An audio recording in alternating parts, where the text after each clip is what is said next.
So here we have the Audi A4. We're on a 17 plate. I'm going to start off firstly by showing you around the outside of the car, and then we'll hop in and run through some controls on the inside of it. From the outside, you can see it's a 4-door car with black alloy wheels and tinted windows. We're going to start off inside the boot area of the car first. As we approach the back of the car, you can see we have reversing sensors. This car's got darkened rear lights, as you can see as well, and plenty of boot space. You can increase this space further by folding down either or both of those rear seats as well. Okay, so we're just going to work our way back around to the front of the car, and then we'll hop in, and as I mentioned, we'll run through just a few of the controls on the inside of it from there. Just briefly before we climb in, I think it's well worth seeing the interior from this exterior point of view. There's plenty to run through on the dashboard, so let's hop in and we'll do that now. Okay, now that we're inside the car, we're going to start with the dials. Over on the left-hand side, we have the coolant temperature gauge, then the rev counter. On the right-hand side, the speedometer and fuel gauge. In the centre, you can see the total miles of the car. They are 50,558. You can change information displayed above that for various different things, including a digital readout for the speedometer just there, as you can see. If we back out to the steering wheel next, the buttons I was just using a second ago are here. We have our cruise control and speed limiter underneath there, and then our stereo controls on the right-hand side. We've got voice activation for your phone as well, which you'll only be able to use once you pair the phone up to the car.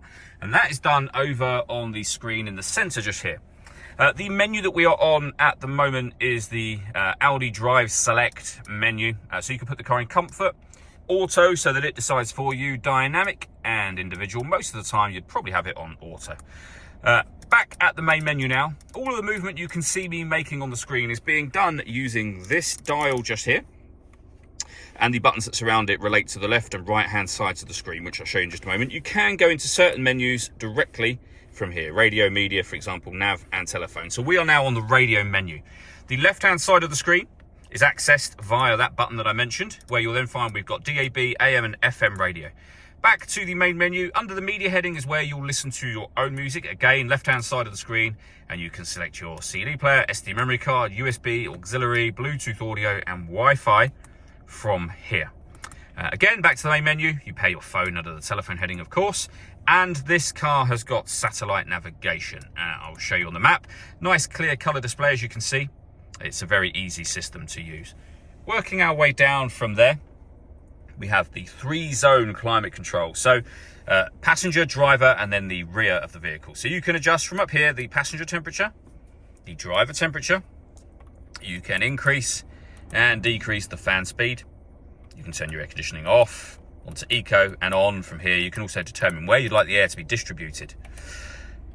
Once you've done all of that, you can leave it like this and make all the adjustments yourself, or you can put the system into auto and the car will decide the direction of the air and fan speed for you, and you can manually override that whenever you wish to.